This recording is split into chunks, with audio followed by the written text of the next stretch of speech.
Sadece iyi bir müzisyen değil, aynı zamanda iyi bir insan da olmak istiyorum.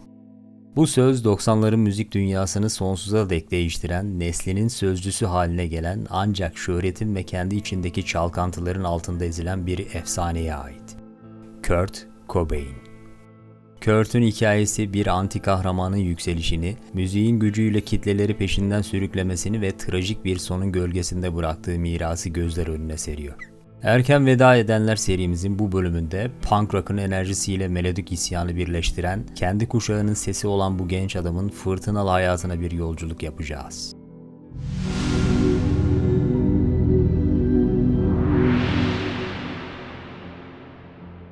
Kurt Donald Cobain, 1967 yılında Washington'ın Aberdeen şehrinde doğdu.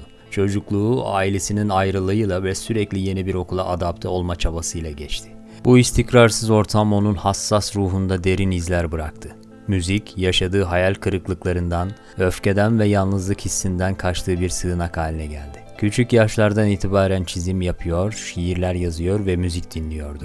The Beatles'ın melodik yapısı, Black Sabbath'ın sert riffleri ve punk rock'ın çiğ enerjisi onun kendi müziğini şekillendirecek temel taşlar oldu. Lisede kendisine yabancılaşan ve dışlanmış hisseden bir ergen olarak müzik sahnesine olan ilgisi giderek arttı. Arkadaşı Chris Novoselic ile tanışması hayatının en önemli dönüm noktalarından biriydi. İkisi de benzer müzik zevklerine ve sisteme karşı ortak bir duruşa sahipti. 1987 yılında tüm dünyayı sarsacak bir grup kurdular.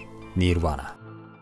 Yerel sahnelerde verdikleri konserler, Seattle'ın yeraltı müzik sahnelerinde giderek daha çok dinlenmeye başladı. İlk albümleri Bleach, çiğ ve agresif bir punk rock sound'una sahipti. Ancak asıl patlama daha yaşanmamıştı. 1991 yılında yayımlanan Nevermind albümü müzik dünyasında bir tsunami etkisi yarattı. Smells Like Teen Spirit single'ı MTV'de aralıksız dönerek rock müziğin ana akım listelerine geri dönmesini sağladı. Bu şarkı bir anda 90'ların gençlik marşı haline geldi. Nirvana sadece bir grup olmaktan çıkmış, alternatif rock'ın sesi ve grunge akımının öncüsü olmuştu. Kurt, bir anda milyonların rol modeli, statükonun reddini temsil eden bir ikon haline geldi. Ama o bu durumu hiç istemiyordu. Sürekli ilgi odağı olmak, büyük plak şirketleriyle çalışmak ve ticari bir ürün haline gelmek, onun anti kuruluş ruhuyla çatışıyordu. Şarkılarıyla dürüstlüğünü ve isyanını dile getirmesine rağmen popüler kültürün bir parçası haline gelmek onu giderek daha fazla bunaltıyordu. Konserlerinde seyircileri "Siz bizim neyimizi dinliyorsunuz?" dercesine kışkırtıyor, bu şöhretle olan rahatsızlığını açıkça dile getiriyordu. Şöhretin en büyük suçu kendi gerçekliğini kaybetmektir. Bu söz Kurt'un yaşadığı içsel çatışmanın en net yansımasıydı. O, şöhretin getirdiği baskı altında ezilirken müziğini özgürce yapma arzusuyla mücadele ediyordu. Medyanın acımasız takibi ve özel hayatına yapılan müdahaleler bu mücadelenin en zorlu kısımlarıydı. Kurt Cobain'in yükselişi kadar düşüşü de dramatikti. Kronik mide ağrıları ve bu ağrıların yarattığı dayanılmaz acılar onu uyuşturucu bağımlılığına itmişti. Medyanın takibi, eşi Courtney Love ile olan fırtınalı, kamuya açık ilişkisi ve içsel kargaşası onun hem fiziksel hem de ruhsal sağlığını derinden etkiledi. Son albümleri In Utero, Nevermind'ın ticari başarısından bilinçli olarak uzak duran, daha çiğ, kaotik ve sert bir sound'a sahipti. Bu, Kurt'un sanatsal dürüstlüğünü koruma çabasıydı. Albüm eleştirel başarı elde etse de Kurt'un kişisel hayatındaki sorunlar artarak devam ediyordu. 1994'ün başlarında aşırı doz uyuşturucu kullanarak bilincini kaybetti. Bu olay hayatının sonuna yaklaştığının bir işaretiydi. Kaçış çabaları ve rehabilitasyon denemeleri de ne yazık ki sonuçsuz kaldı. 5 Nisan 1994'te Kurt Cobain, Seattle'daki evinde ölü bulundu.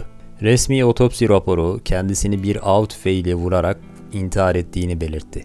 Ölümü tüm dünyayı şoke etti ve rock müziğin en parlak yıldızlarından birinin erken vedası olarak tarihe geçti. Tıpkı Amy Winehouse gibi o da 27'ler kulübüne katılan efsanelerden biriydi.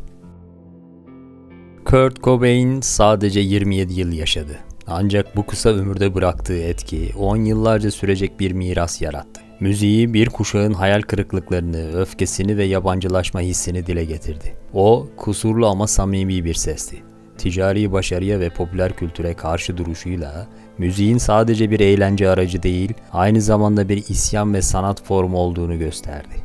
Kurt Cobain'in hikayesi, bir sanatçının yeteneğinin ve kitlelerin sevgisinin bile içsel acıları dindirmeye yetmeyebileceğinin acı bir hatırlatıcısıdır. Onun müziği, gençlerin hala kendilerinden bir şeyler bulduğu, zamansız bir başyapıt olarak yaşamaya devam ediyor.